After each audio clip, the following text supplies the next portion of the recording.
Thanks for watching. I'm Margot Kinberg, and this is In the Spotlight, a closer look at a crime novel. Police procedurals have a lot of appeal for readers. They give insight into how crimes are investigated and solved, and they show how the different branches of law enforcement work together. They also offer a chance for interactions among different personalities, and that also appeals to readers. Let's take a look at how that works today and turn the spotlight on Carolyn Arnold's Ties That Bind. Detective Madison Knight lives and works in the city of Stiles. One day, she and her police partner Terry Grant are called to the scene when the body of Laura Saunders is found in her home, strangled with a tie. As you can imagine, the detectives focus on Laura's family and any partners she may have had. One named Jeff Layton comes up, and there is evidence against him. The two had been involved, and they were seen having an argument. It doesn't help matters that he seems to have gone to ground. Layton is found, though, and Madison and Terry interrogate him. Madison begins to think he could be innocent. Her boss, Sergeant Winston, is satisfied with the case against Layton, and so is Terry at first. But the evidence isn't convincing enough, so they have to let Layton go. Then there's another murder. This time, the victim is Heather Nguyen. She's been murdered in a similar way, so it's possible that it was the same killer. If that's the case, though, then Jeff Layton doesn't look as likely to be the murderer. And it doesn't look good, not to the public, nor to the higher-ups, that the police haven't caught the killer. So Madison and Terry will have to work fast to catch the guilty party. After a few wrong turns and another death, they get the answers they need. So what are the elements in this novel?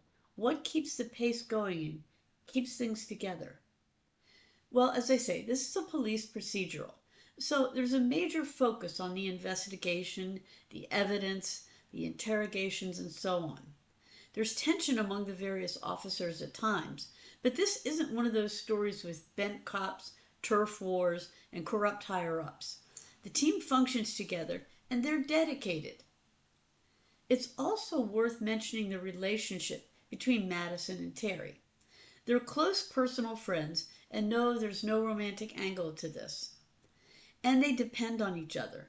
Like siblings, they argue at times, and they do get angry at each other here and there in the story, but when it comes down to it, they are teammates and they support each other. And although they do bend the rules a bit, neither is a stereotypical maverick cop who won't follow the rules and can't work with others. The story is told mostly from Madison's point of view, third person, past tense. So we get to know her. She's single with no children, and she likes it that way. She makes mistakes, and she can be both stubborn and too driven. But she's not really dysfunctional, although she has a past. And she doesn't have unspeakable, horrible past trauma that continuously challenges her. She's bright and quick thinking, and even when she misses things and gets things wrong, she can be intuitive.